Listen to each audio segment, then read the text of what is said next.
Alors, Habitat Alternatif Social, c'est une association qui existe maintenant depuis plus de 20 ans, qui a été créée à l'origine à partir d'un centre d'hébergement et de réinsertion sociale. Ici, nous sommes dans un lieu d'hébergement de stabilisation qui est atypique, parce que c'est un lieu qui accueille de grands errants avec ou sans animaux de compagnie, et surtout de grands errants avec leur réalité, c'est-à-dire leur réalité de santé, leur réalité de consommation, qu'elle soit alcoolique ou toxicomane. Concrètement, au quotidien, l'accompagnement s'est élaboré d'abord en amont sur la réflexion et la construction d'un règlement d'habitation. Ces personnes refusent les réponses traditionnelles qui peuvent leur être offertes, les foyers d'hébergement d'urgence, et leur préfèrent souvent la rue. Donc nous, au regard de ce constat, on a imaginé un lieu où les contraintes et le règlement seraient adaptés. Nous sommes ici au Prytanne. Moi je l'appelle gentiment mon château parce que je trouve que c'est quelque chose de merveilleux. À part la rue, vous savez, j'ai pas connu grand chose et alors maintenant je suis dans un château. J'ai tout ce qu'il me faut et tout.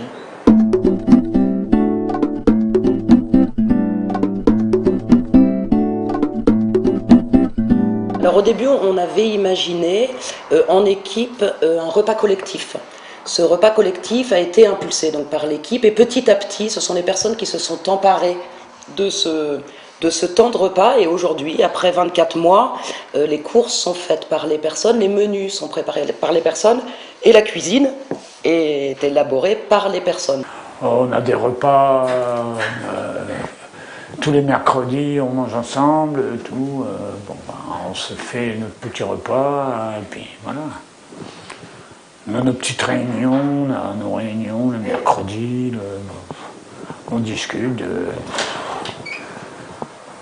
ci, de là, de ce qui ne va pas, de ce qui peut aller, de ce qui peut aller mieux, et puis voilà quoi. L'originalité aussi de ce dispositif, c'est le fait d'y avoir adossé un jardin d'autoproduction biologique.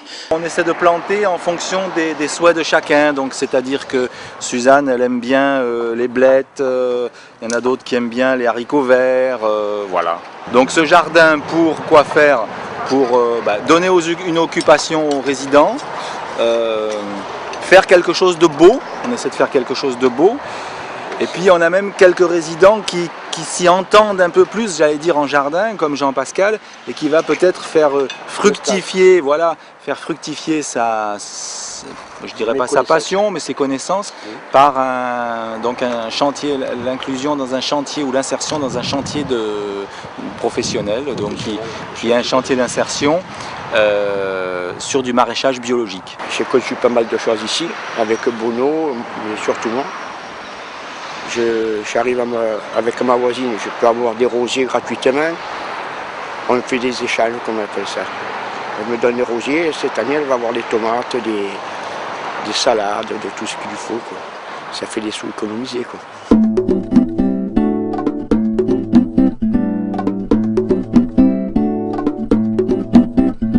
Avant tout, c'est un lieu qui a pour objectif la stabilisation des personnes en termes de nourriture, de santé, de consommation d'alcool. Et au quotidien, petit à petit, après c'est un temps qui est assez long, mais on se donne ce temps long, c'est une volonté associative.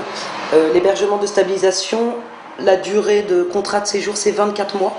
Donc on est vraiment sur des temps beaucoup plus longs.